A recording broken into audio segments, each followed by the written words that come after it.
Hi friends, welcome to SS info Tamil. இன்றைக்கி நம்ம வீடியோவில் நாளைக்கு சமைக்கிறதுக்கு தேவையான பொருள் எல்லாத்தையுமே கிச்சன் கேபினெட் மேலே எடுத்து வச்சுருவேன். நான் இது டெய்லி ரொட்டீன் என்னோடது. அதுக்கப்புறம் பார்த்திங்கன்னா லஞ்ச் பாக்ஸ் எல்லாம் வாஷ் பண்ணி ஒரு ட்ரேயில் போட்டு வச்சுப்பேன். ஏன்னா தேட வேண்டாம்ல காலையில், அதெல்லாம் டைம் வேஸ்ட் ஆகும். இந்த மாதிரி எடுத்து வைக்கிறது மூலிமா நம்ம தேடாமல் ஈஸியாக எடுத்து செஞ்சிடலாம். இது ஒரு ஆன்லைன் ஷாப்பிங்லேருந்து வாங்கியிருந்தேன்.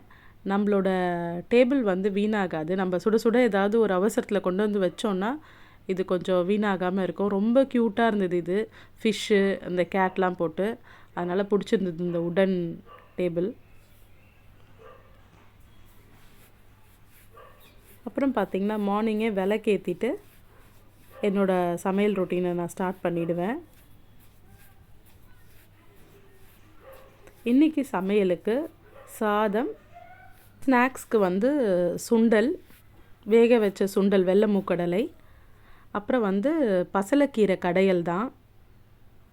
வேக வச்சு நல்லா கடைஞ்சிட்டு அதை கொடுத்து அனுப்ப போகிறேன். அப்புறம் அவரைக்காய் பொரியல், அதை நான் எடுக்கலை. டிஃபனுக்கு பார்த்திங்கன்னா குதிரைவாலி அரிசியை போட்டு கிச்சடி மாதிரி பண்ணியிருந்தோம். ரொம்ப நல்லா இருந்தது. குதிரைவாலி அரிசி செய்யும் போது நீங்கள் நைட்டே ஊற வச்சிடணும் அரிசியை. ஒரு 12 ஹவர்ஸ் ஊறி இருந்தால் தான் நல்லாயிருக்கும். வெங்காயம், தக்காளி, அப்புறம் எல்லா வெஜிடபிள்ஸு, நம்ம பிரிஞ்சு செய்கிற மாதிரி தான் எல்லா வெஜிடபிள்ஸும் போட்டு செய்யலாம். ரொம்ப ஹெல்த் பெனிஃபிட் அதிகமாக இருக்குது. இந்த குதிரைவாலி அரிசியில் நிறைய ஹெல்த் பெனிஃபிட்ஸ் இருக்குது. ரொம்ப ஈஸி தான், நம்ம ரவை கிச்சடி செய்கிற மாதிரி தான். ஆனால் என்னென்னா கொஞ்சம் ப்ரிப்ரேஷன் பண்ணணும். முன்னாடியே அதில் இருக்க சிறுதானியத்தெல்லாம் நல்லா பார்த்து க்ளீன் பண்ணி எடுத்துக்கணும் நைட்டே. அதுக்கப்புறம் ஒரு 12 ஹவர்ஸ் ஊற வச்சிடணும்.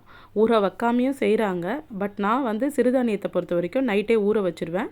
மற்றபடி நீங்கள் கிச்சடிக்கு என்ன போடுறீங்களோ அதே பொருள் தான் போட்டுட்டு நீங்கள் வதக்கி ஒரு 3 விசில் விட்டு எடுத்தோன்னா நம்மளுக்கு சூப்பரான குதிரைவாலி கிச்சடி ரெடி ஆகிடும். நல்ல ஸ்ட்ரென்த்தும், இது நிறைய பெனிஃபிட்ஸ் இருக்குது. 1 2 இல்லை, நிறைய இருக்குது இதில்.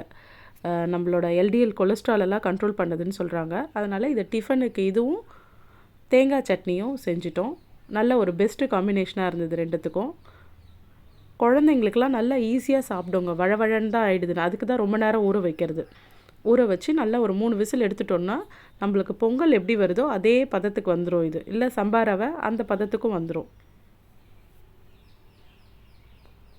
அதுக்கப்புறம் என்னோடய மார்னிங் ரொட்டீன் சமையல்லாம் முடிச்சுட்டு எல்லாருக்கும் லஞ்ச் பேக் பண்ணி கொடுத்துட்டு நான் ரிலாக்ஸ் ஆகிட்டேன். Thank you friends. தேங்க்யூ ஃபார் வாட்சிங் the video. Please subscribe and share the video.